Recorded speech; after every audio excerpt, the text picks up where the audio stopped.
বাংলাদেশের খাদ্য নিরাপত্তা নির্ভর করে কৃষকের কঠোর পরিশ্রমে। কিন্তু আজ কৃষকরা অর্থনৈতিক ও বাজারমূলক সংকটের মাঝেই দিন কাটাচ্ছেন। কীটনাশক, সার ও বীজের দাম একের পর এক বাড়তে থাকায় কৃষকের খরচ ক্রমেই বেড়ে যাচ্ছে। এর সরাসরি প্রভাব পড়ছে ফসল উৎপাদনে। ফলন কমছে আর কৃষকের দৈনন্দিন জীবন চালানো দিন দিন কঠিন হয়ে উঠছে। বিএনপি রাষ্ট্র পরিচালনার সুযোগ পেলে এমন এক ভবিষ্যৎ গড়বে যেখানে কৃষকের জীবিকা আর অনিশ্চিত থাকবে না।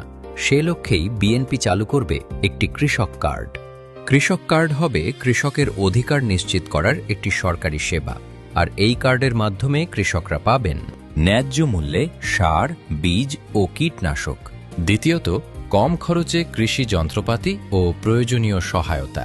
তৃতীয়ত, কৃষকের জন্য সেচ সেবা ব্যবস্থা হবে সহজ ও কম খরচে, এবং সরকারি ভর্তুকি ও প্রণোদনা সরাসরি কৃষকের হাতে। সবশেষে সহজ ঋণ সুবিধা এবং প্রয়োজন অনুযায়ী কৃষি বীমা প্রদান করা হবে। বিএনপি বিশ্বাস করে কৃষককে মর্যাদা দেওয়া মানেই দেশের খাদ্য নিরাপত্তা নিশ্চিত করা, আর সেই খাদ্য নিরাপত্তার উপরই গড়ে ওঠে একটি আত্মনির্ভর বাংলাদেশ।